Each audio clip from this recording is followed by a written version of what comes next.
With more operators releasing, the question arises, is Arknights suffering from power creep? But where's this assumption coming from, and is it true? Let's first set the definition for power creep. It is a situation where new units or abilities render older units or abilities obsolete. The best example for power creep has to be Fire Emblem Heroes, since we are talking about gacha games here. Fire Emblem Heroes, or FEH for short, is known for how bad its power creep is. Many units released become obsolete by the time the next banner releases. This means that if you were to pull a new banner, you can be sure that the next set of new units will be stronger by a lot. This means that just because of that, the older a unit gets, the less viable this unit becomes. And if you want to keep a unit you like relevant, you still have to pull in a new banner anyways, to share the skills of your favorite units. Like, let's take a look at Marth's abilities and items, unit that is year 1, and compare it to Emplar, a unit released this year. The difference in text is huge, and thereby the strengths. Let's not get me started on what PvP looks like. If you do not have a plus 30 in every stat, you might as well surrender.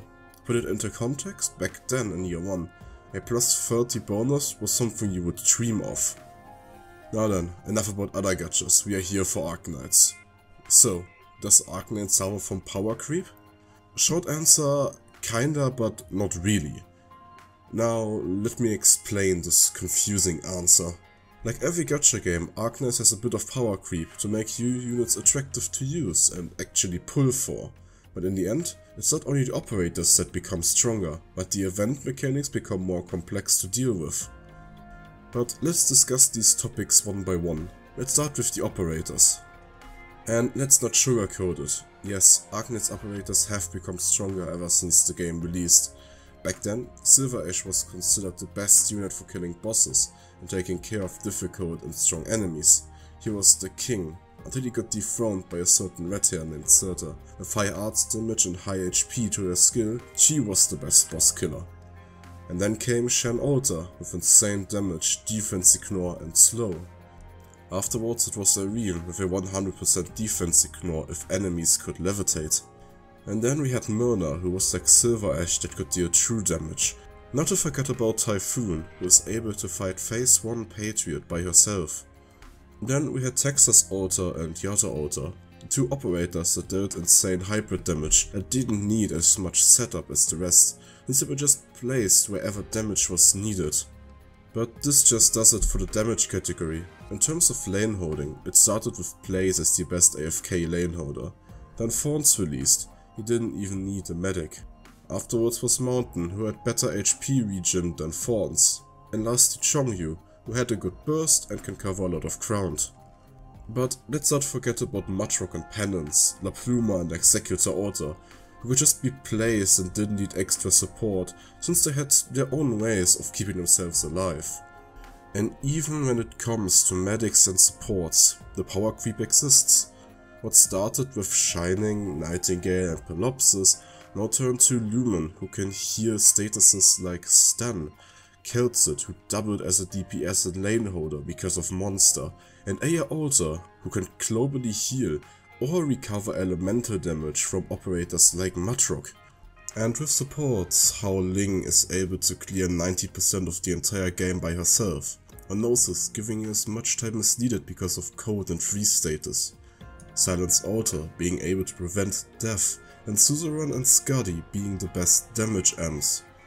As you can see, there is a lot of power creep, but it all happened for a reason. Which is what we are going to talk about next. Event mechanics and their bosses. Let's take a trip down memory lane, year 1 Arknights. Back then, only 6 chapters were released. The event we had were Kwanni and the Knight's Treasure, Heart of Surging Flame, Code of Brawl, Twilight of Volume 1 and Dark Knight's Memoir. Next to that were a few record events with lore and the first few CCs happening. Back then events were nothing special, everything was relatively tame. The first event that introduced new mechanics was Code of Brawl with their command terminals, and afterwards Volume 1 with the gramophones and Dark Knights with the wind tunnels. Those were nothing special and didn't do much, except for the gramophone. Just like some of the bosses we fought in Year 1. W, Skull Shatterer, Crown Slayer, Frost Nova, Big Bob. These bosses were simple since all of them had one main thing, big damage. The first boss that did something special was Frost Nova. She could block tiles, which was a huge deal because it limited where you could place things. Then we had Mephisto, who healed instead of attacking. And Faust, who was invisible, with global range and a strong third attack. Then came Pompeii, who burned targets that was really dangerous to block. Red King had a barrier and attacked the highest and lowest HP unit. And then there was Winter Scar and Mudrock. And this was the point at which bosses changed forever. Just like the first Frost Nova fight, she had a second phase. But this time, she gained invulnerability for a few seconds afterwards. And Mudrock showed everyone the importance of using event mechanics to fight the boss. But why is that? Why did this happen? Because bosses were just powered up normal enemies. There was nothing that stopped the player from brute forcing it. Place down Silver Ash and it was done. Even if an enemy had a second phase, they would just die immediately after the revive. The reason Winter Scar had invulnerability was because of an operator released before episode 6. Schwartz. She had really good damage and defense reduction, making her perfect for spawn killing a boss. Combine this with Silver Ash and Winter Scar would melt without invulnerability. So they gave bosses invulnerability and a second phase, burn the duration time of operator skills. And in case of Mudrock, her insane shield and high HP and her golems gave players no reason to not use the gramophones, because they would deal max health damage. Otherwise, it would have been impossible to beat her back in the day.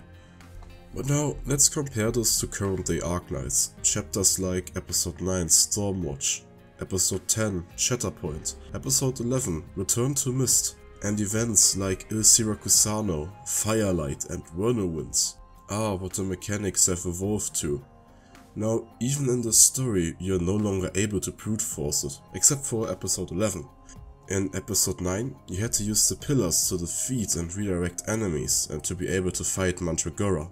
In Episode 10, you had to make use of the Londinium cannon and carefully position your units to fight the enemies and Manfred. Without these mechanics, it would be difficult to fight these bosses, and even if you use the mechanics, it can still be a close call, because one mistake makes it feel impossible. And since these bosses have high defensive stats, you need multiple operators to fight them, or buff up a singular attacker. And in Il Siracussano, the boss was not all too difficult. It was the mechanic Blood Ledger that made it difficult, since it would spawn an enemy that was very difficult to handle. Same goes for Firelight. Emblana was easy to fight, but her shield, the burning weeds, the swamp, and the reviving enemies is what made it difficult. And lastly, Whirlwinds made you reconsider how you used range tiles, since enemies were able to get onto these tiles now, and Jan would test your defense since it was able to spawn a lot more enemies than what would be normal. With this, it should be clear as to why operators became stronger. Like, I could not imagine doing some of these bosses without operators like Keltid Monster, Mudrock, Irene, Surta, Shen Order, Scuddy Order, or simply said, without all those strong meta-breaking operators like Texas Order and Yato Order. Now then, with this it should be obvious, right?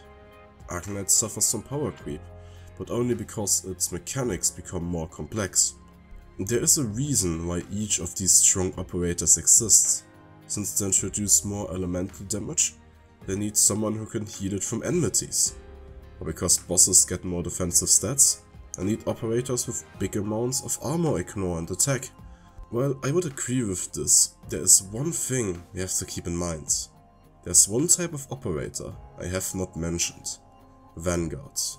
Vanguards currently cannot be power-crept because of a singular 4-star, Myrtle. The most effective way to gain DP, a cheap operator to build and to M3. Myrtle is the reason why we cannot power creep Vanguards, because nothing comes close to her value. Another reason why we don't have power creep is of something fun called team building and strategy.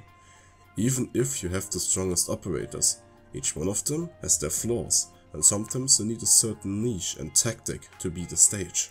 Like, there are stages with the red originium spiders. When they die, they explode and deal massive damage. But if they are silenced by a Lapland or Snow Sand, they do not explode. Or sometimes you need DOT, like in Invitation to Wine, so you would use Blue Poison, Aosta and Ethan. All of these operators are pretty old units, but still viable. And because of these situations, some operators find some use, because it fits in their niche, where you can still use your usual strategy. And finally, one last reason that goes against Powercreep and Arknights is not a certain operator or a certain squad. It is something outside of the game. A person called Kaiostan V. If this man has taught me anything, then the fact that you can clear everything in this game with the same 4 stars and 3 stars over and over again, as long as you're willing to put in the effort. He and many others are the best example for showing that this game only has power creep to make it easier. This should do it for today's video.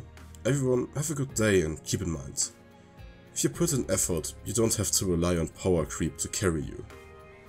If you want to see more of me, you can take a look at my Twitch. It may be in German, but I am considering changing over to English in case my YouTube audience decides to join me.